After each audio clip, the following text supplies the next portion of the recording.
Merci Madame la Présidente, Monsieur le Ministre, Messieurs les rapporteurs, chers collègues. À ce stade de la discussion générale, et eu égard aux critiques qui ont été formulées ces dernières heures, je souhaite réaffirmer la juste articulation entre la renégociation de la politique agricole commune, où votre rôle a été important, Monsieur le Ministre, et le renforcement de notre politique agricole nationale grâce à ce texte.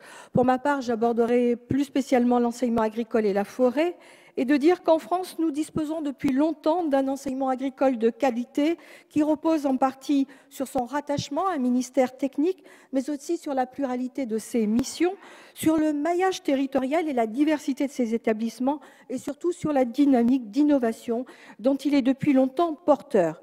Cette qualité apporte, il faut le dire, une forte plus-value à l'ensemble de l'agriculture française et à son devenir. Et en matière d'enseignement agricole, le gouvernement a fixé de nouveaux objectifs et ils ont été pleinement traduits dans ce texte et confortés en commission.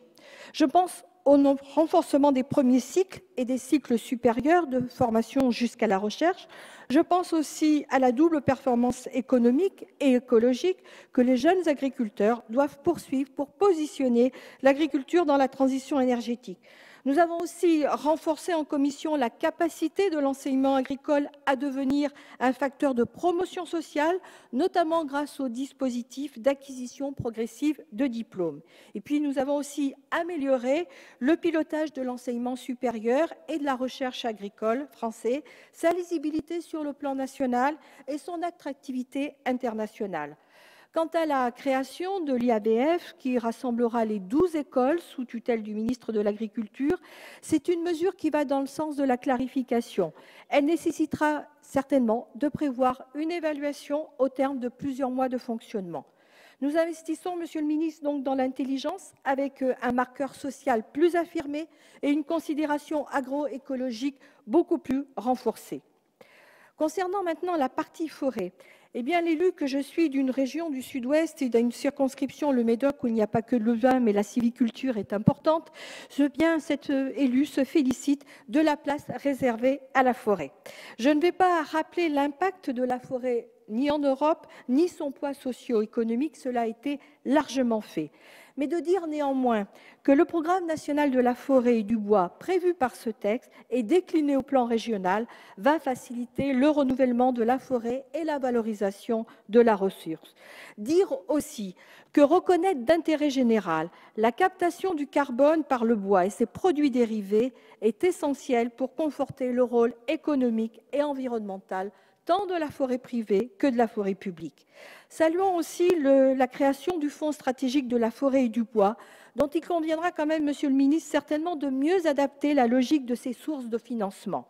Et si on ajoute à cela la création du compte d'investissement forestier et d'assurance dans le cadre de la loi de finances rectificative, on mesure votre volontarisme et celui de notre majorité en faveur de la filière bois.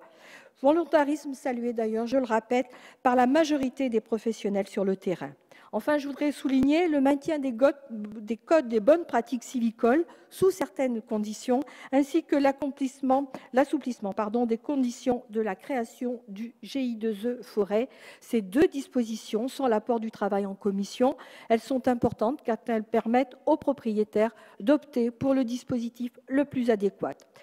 Je pense très sincèrement que la forêt française est désormais mieux réhabilitée dans son rôle économique, sans remise en cause, bien au contraire, de ses qualités environnementales. À cet égard, je rappelle que nous devrons trouver une solution viable concernant la vente des quotas carbone au niveau européen. C'est un travail qui devra être rapidement engagé avec l'appui d'un travail parlementaire pour trouver un dispositif adapté. Je conclurai en rappelant que la construction d'un projet de loi d'avenir pour l'agriculture est chose complexe. Ce texte mérite encore quelques ajustements, mais il parvient à donner une vision moderne et prospective incluant les enjeux agricoles de demain. Il impulse réellement une nouvelle dynamique et de nouveaux moyens de développement pour le bon positionnement de l'agriculture française. Je vous remercie. Merci Madame la députée.